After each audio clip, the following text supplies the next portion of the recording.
9 horas 37 minutos, temperatura em 28 graus no centro de Ijuí, e já estamos aqui no estúdio da Rádio Progresso com as nossas entrevistadas do dia, hoje para falar sobre uma pauta muito importante, muito necessária, que é a educação. Como eu já adiantei no início da programação, nós estamos aqui com a estudante Janaína Lana da Silva da Labrida e a professora Simone Simões Oliveira. Bom, para você entender, elas representaram o Rio Grande do Sul na Câmara dos Deputados de Brasília no período dos dias 4 a 8 de dezembro, ou seja, agora há pouco, recente, no Parlamento Jovem Brasileiro. A estudante Janaína é aluna do Ruizão. Foram 4 representantes do estado do Rio Grande do Sul e a Janaína foi a única representante de uma escola pública. Então, de imediato, eu desejo boas-vindas a vocês. Acompanhei um pouco da tua fala na Câmara de Vereadores, né, Janaína? Elas foram homenageadas na sessão do Legislativo na última segunda-feira. E eu gostaria, Janaína, que você contasse aos nossos ouvintes o que levou vocês até a Câmara dos Deputados em Brasília, qual foi a proposta. Eu sei que se refere ao novo ensino médio, então gostaria que você nos contasse um pouco sobre a tua experiência e sobre o que você propôs. Muito bom dia e bem-vinda. Bom dia a todos os ouvintes.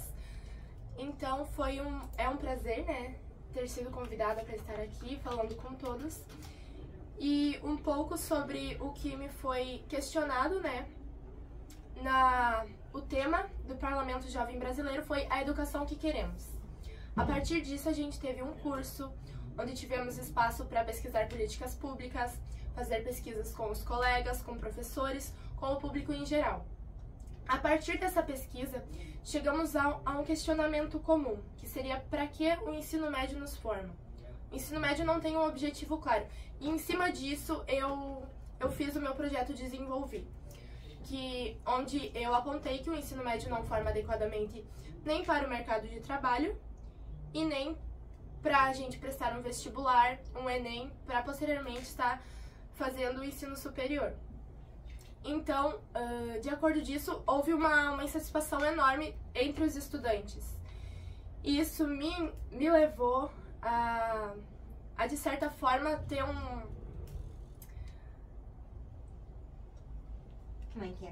uma inquietação, exatamente, obrigada, prof. Ter uma inquietação e me levou a ter vontade de defender isso. De defender a voz dos estudantes que muitas vezes não são ouvidos, sabe? E lá em Brasília, eu pude me encontrar com outros 26 jovens que também estavam lá com o mesmo anseio que eu, com o mesmo desejo, que é sermos ouvidos. Porque quem conhece sobre educação, quem sabe o que a gente está vivendo, é só os estudantes. Os deputados que estão lá em Brasília não conhecem, não fazem ideia de qual é a realidade das escolas. Então, como é que podem pessoas que não fazem ideia sobre o que está acontecendo lutar pela educação? Quem melhor do que os jovens para terem voz na educação, não é? Lá em Brasília foi um espaço de muito aprendizado, onde tivemos aulas, participamos de debates, onde inclusive eu pude fazer uma pergunta pro deputado Mendonça Filho, que é o relator do projeto do novo ensino médio, né, da reforma do novo ensino médio, que tem a questão do notório saber. E lá eu pude ver que, claramente, que tem alguns deputados que ainda têm ciência, porque tinha um deputado, se eu não me engano, que citou lá no debate que ele era professor e deputado. Então, esse ainda tem uma leve noção do que ocorre nas escolas brasileiras. Mas teve outra deputada que citou, que foi uma coisa que me indignou muito. Ela citou que tinha estudado na França. Aí eu comecei a pensar como uma pessoa que estudou na França, que nem aqui no Brasil estudou, pode estar lá para lutar pela nossa educação. Sem ter o conhecimento da nossa realidade. Exatamente, né? Exatamente. A nossa realidade é catastrófica, sabe? Sinceramente, eu sinto vergonha de um Brasil onde os deputados falam que investem em educação, sendo que apenas 5,5% do PIB é investido na educação. Sendo que a gente tem um potencial muito maior. Só uma pesquisa rápida mostra que os países mais desenvolvidos são os países que mais investem na educação. Um exemplo é a Coreia do Sul, que está no top 10 de educação, de investimento também. Então, o Brasil é um país que ainda tem muito a aprender. E, infelizmente, com os políticos que a gente tem agora, eu não vejo um futuro onde a gente possa de forma a lutar pela educação. Onde eles vão realmente lutar por isso, porque a educação para eles não é importante, mas é a educação que rege o futuro de um país. Então a gente sabe que muitas vezes é preciso a gente lutar, e o Parlamento Jovem Brasileiro foi um programa muito importante porque foi onde a gente teve voz para poder lutar pela educação. A nossa Constituição é uma das constituições mais completas que tem. Tudo bem, é completa, lá é tudo bonitinho, mas infelizmente é tudo no papel. Lá eu pude estar pesquisando, a gente ganhou inclusive uma Constituição muito linda. E eu aproveitei, né, eu nunca tinha, na verdade já tinha folheado, sabe? Só que eu aproveitei lá pra ler mais sobre a educação, sobre os artigos que tem sobre a educação apenas. E lá de certa forma é completo, entende? Tem alguns artigos que faltam algum detalhe ou outro que deixa lacunas que podem ser infringidas, né? E muitas vezes são, porque as pessoas se aproveitam muito disso. Mas eu percebi que tem leis que garantem acessibilidade, que garantem transporte, que garantem infraestrutura adequada, acessível, uma educação igualitária. Só que isso não está sendo cumprido na prática. Isso foi algo que nos levou, inclusive, a colocar na nossa carta que entregamos para a deputada sobre a fiscalização, como fazer uma fiscalização mais adequada dessas leis. Porque existem leis, não adianta a gente colocar, vamos criar a lei disso, disso, disso, e criar um monte de leis, sendo que as leis que já existem não estão sendo cumpridas. Então, eu voltei lá de Brasília muito com esse pensamento de lutar, dar voz aos estudantes, dar voz aos jovens. O protagonismo juvenil é muito importante, porque muitas vezes falam, meu Deus, se o futuro do país for essa juventude, o país está perdido. A gente ouve, infelizmente, muito essa frase há muitos anos, né? Exatamente.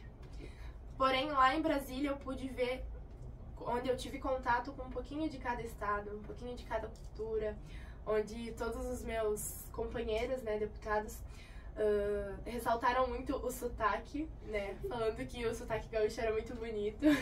Geralmente isso chama atenção, Sim. né? A gente não percebe, mas quando a gente tá com outras culturas, eles percebem de imediato que a gente é do Sul. Exatamente. E que legal a gente ter essa característica tão presente, né? Sim. Bom, e Janaína, como é que o teu tema foi recebido pelos parlamentares, pelos deputados? O que eles acharam desse tema especificamente sobre a reforma do ensino médio? Assim, com qual sentimento você voltou em relação à recepção deles sobre esse tema e possíveis ações a partir de agora? Bom, como eu citei antes, eu pude fazer uma pergunta, né, para o deputado Mendonça Filho, e nessa pergunta eu citei isso, porque a minha proposta de ação para o Poder Legislativo foi que fossem criadas políticas públicas onde os professores do ensino médio fossem obrigatoriamente ter cursos e ter meios para eles aprenderem sobre as suas disciplinas que caem no Enem e nos vestibulares. Infelizmente não tem isso. Os professores sabem os conteúdos, os seus conteúdos, a grade curricular do ensino médio e do Enem são completamente diferentes. Mas o que rege a entrada na faculdade é o Enem. Então isso seria de extrema importância. Então eu perguntei pro deputado Mendonça Filho como que esses novos itinerários iam ajudar para os alunos entrarem no Enem, sendo que vão ter menos carga horária de química, física, biologia. Exatamente. O ensino religioso em algumas matérias, a sociologia não vão mais ter, né? Isso são matérias importantes para o Enem. Então, depois de muito enrolar e não responder os meus outros questionamentos, né? Isso que me deixou bem triste também, que ele só enrolou e não respondeu. Mas isso do ensino médio, ele falou, e do Enem, né? Ele disse que ainda ia adicionar na proposta dele, da nova reforma, né? Que fossem criadas grades curriculares semelhantes. Olha, onde os professores pudessem ensinar sobre o Enem para os alunos. Que é, na verdade, o que a gente precisa saber, né? Exatamente. Afinal, a gente é preparado em tese para provas como essas, como o Enem. Exatamente. E aí a Janaína nos traz uma realidade de que muitas vezes a gente que não está neste momento de prestar Enem não tem nem conhecimento de que a grade curricular do ensino médio e o que cai na prova do Enem não condizem. E isso é muito sério, porque aí o aluno chega com certo despreparo até a prova, né? Então isso já dá uma esperança, esse teu questionamento respondido, enfim, depois de muita enrolação, como você falou, já nos dá uma esperança, porque se você conseguir isso que ele prometeu, já vai ter valido a pena já vai ser um baita avanço, né, Janaína?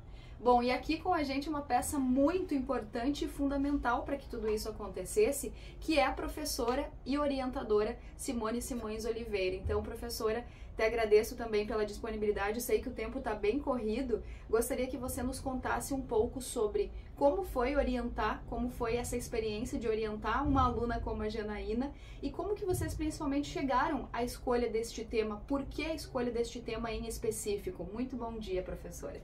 Bom dia a todos e a todos os ouvintes da rádio. É um prazer estar aqui podendo falar um pouquinho desse projeto tão importante que nós gostaríamos que fosse estendido a outros educadores, outros jovens que pudessem participar. Bem, o Rio Grande do Sul então esteve representado por nós na perspectiva de a gente fazer um debate mesmo sobre o que se tem feito na sala de aula brasileira. O Enem existe desde 1998, são 25 anos de Enem. E a cada ano, desde a sua criação, o Rio Grande do Sul fica mais atrás na colocação. Por que isso acontece? Porque os professores são incompetentes? Porque nós temos uma gestão incompetente? O que está acontecendo que faz com que os nossos jovens não estejam saindo do ensino médio das escolas públicas para ter uma qualificação, um resultado positivo no Enem? Certamente não é porque os professores não sabem seus conteúdos, certamente não é porque a gestão não administra ou não cobra, certamente não é. Na verdade, há um descompasso, né, entre a preparação para o Enem, que é uma prova específica. Por exemplo, a disciplina de língua portuguesa não cai gramática, as escolas estão ensinando gramática no terceiro ano, matando os alunos de gramática. E claro, a gramática cai, mas não é a mesma gramática que é ensinada na sala de aula brasileira. A gramática que cai no Enem é uma gramática que cai por dentro do texto, é uma gramática que cai de uma maneira diferente. Então, por que os professores não estão sendo preparados para ensinar de maneira que o Enem vai cobrar? Então, esse foi o percurso, como já disse a Janaína, da proposta que nós levamos. Essa inquietação que faz com que os jovens muitas vezes saem do ensino médio tendo que procurar cursinhos fora, pagar cursinho fora, sendo que eles têm uma equipe de professores, uma equipe de orientação, coordenação, supervisão capacitada, preparada, mas que precisa de política pública para que a gente faça a formação, precisa de política pública para a gente realmente volte o olhar para o Enem, que é uma prova que vai fazer com que o nosso jovem entre na universidade, vai fazer com que o nosso jovem não pare de estudar, não pare de buscar o sonho dele, o sonho de ter um curso superior, de poder fazer as escolhas profissionais que ele bem entender. A experiência lá na Câmara de Deputados em Brasília foi impressionante, não há palavras para mensurar essa experiência única. Tanto eu como a Janaína tivemos, né? A Janaína como deputada, jovem, né? Naqueles 3 dias.